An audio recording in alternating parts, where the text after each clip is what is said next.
And here's the idea that's gonna kill your creativity. I have a template that gives me all the options that I need, so when I sit down to compose, everything is ready and I don't have to load the instruments. And that is an idea that is logically it works. But the problem with that is that a sample library, by its very definition, is a simplification. It's just a sample of what an orchestra can do, or an instrument, or a section. Don't fool yourself with the idea of a template so I've got every option possible. Rather, create a template that allows you to compose fast and efficiently.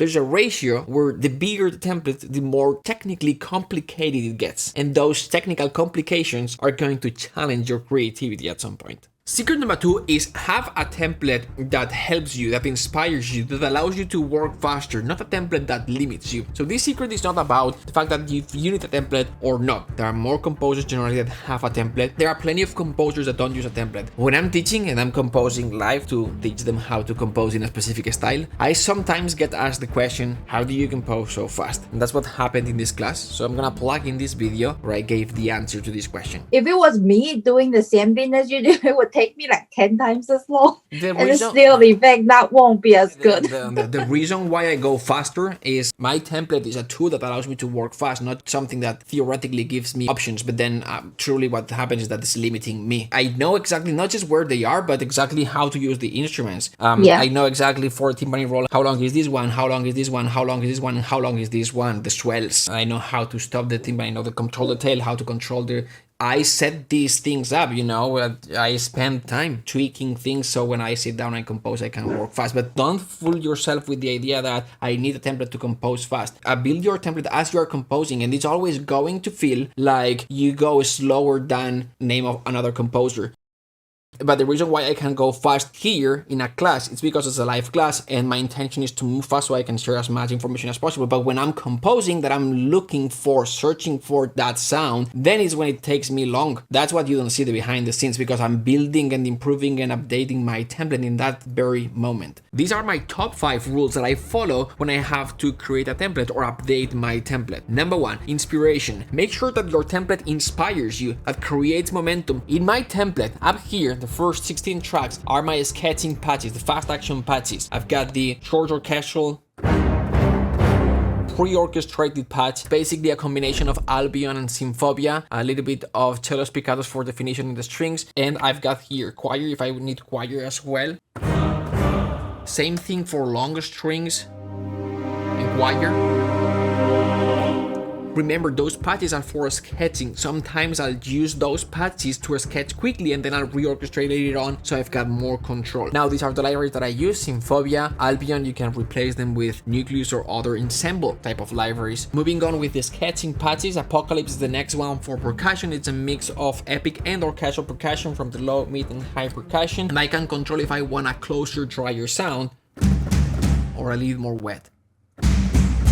Epic boom here, or filter it. Choir, long note, this is Requiem. Piano 4 times, so I can sketch and I can separate the melody, background, harmony, maybe counterpoint, and then I can copy and paste to other instruments. I recommend also having a separate patch for brass short notes, brass long notes, woodwinds short notes, woodwinds long notes, and then I've got some epic cinematic horns.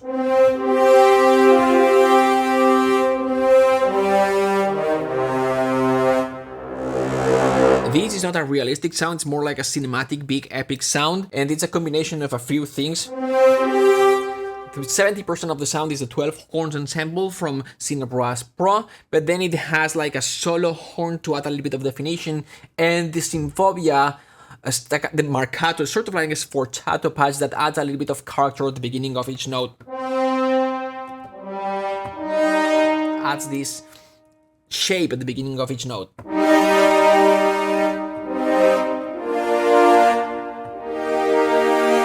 Some big heroic trumpets.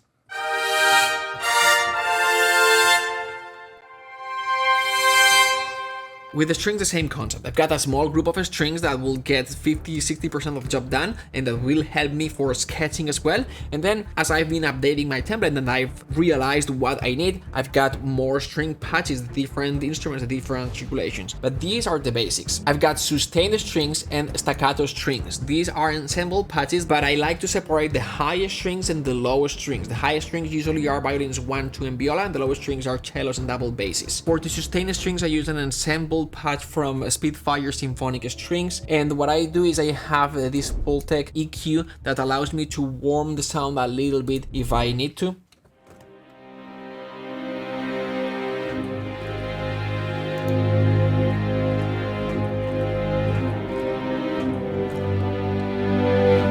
But I like to have the low strings separated for routing purposes and for mixing later on, so I can sometimes add more reverb to the high strings and less reverb to the lower strings. We'll talk about this later. Same deal for staccato strings. I've got the high staccatos and the low staccatos. This track right here, when I need sort of like more cinematic, maybe Hans Zimmer parts of the Caribbean type of sound, it's a combination of different libraries. It's Albion, Symphobia, and the latest scoring strings cello spiccato. The Albion makes it sound big. The Symphobia gives the aggression. Sounds smaller, but it's more aggressive. And then the LA scoring strings definition, which sometimes is lacking in the lower strings. And altogether they sound like this.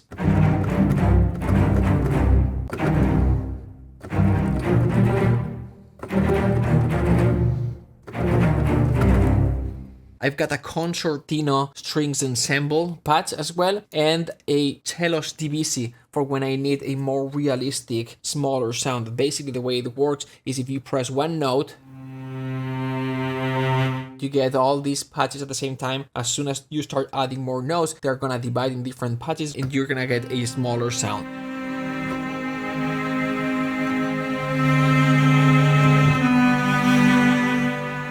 Finally, percussion is this group here. I call it orchestral enhancers because it's not just percussion. So I've got a Celesta.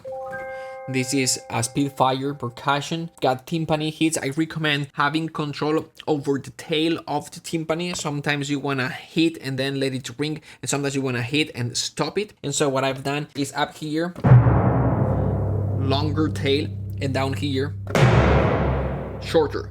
The way I've done this is I came into this patch here, I went to mapping, and then I selected all groups, select all the notes, and then just move them. Then a bass drum, cymbal swells, snare hits, timpani swells, also from a Spitfire, drums. Sometimes you will need drums in an orchestral context. 3 more instruments, tam-tam, timpani rolls that I can control with mod wheel, and I can create from a low rumble, something more aggressive. Now for swells, I 100% recommend using a pre-recorded swell because it's gonna sound way more realistic and believable. Via the hits, also I'm able to cut the tail, long tail,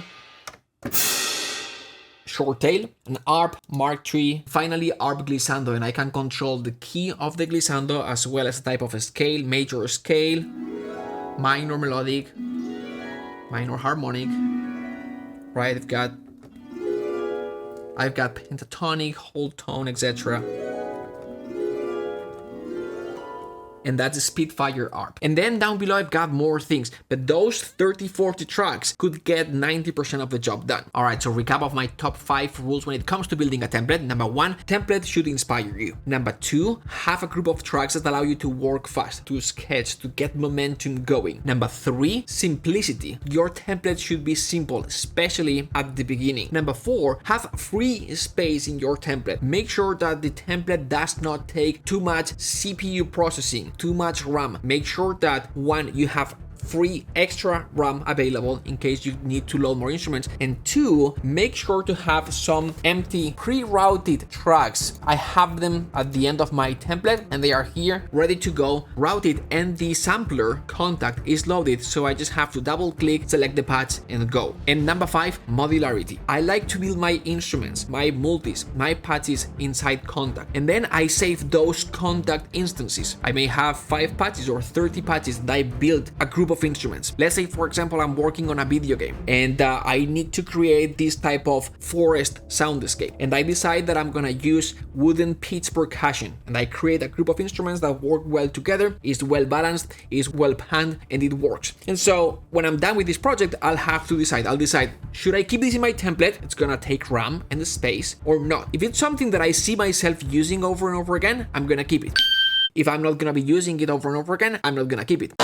Now, I worked hard on creating this sound and it's a good sound, and there's a possibility that I may be using it in the future, but I don't want to have it in my template all the time. I save that contact instance. If I ever need it in the future, I just need to create 16-minute tracks that I can load in one click, route them to contact, and then in contact open that multi that's gonna load the 16 patches that I already created that are balanced and penned and working perfectly. So this wraps up the template secret. Have a template that helps you, a template that inspires you, a template that creates momentum. So copy the things that worked for me if you want, but ultimately the concept is do not build a template, a big template with the things that you think you are gonna need. Instead, build a basic template that helps you compose fast, and then have some pre-routed empty tracks so you can load instruments fast. Work on a project, and as you discover new instruments that actually help you, as you have to come up with new sounds for that specific project, if you think that that is going to be useful for the following project, leave it in there in the template. Update your template. But again, don't put 1,000, 2,000, 10,000 tracks. That's gonna clog your system and that's gonna make things more complex, because that is going to kill your creativity.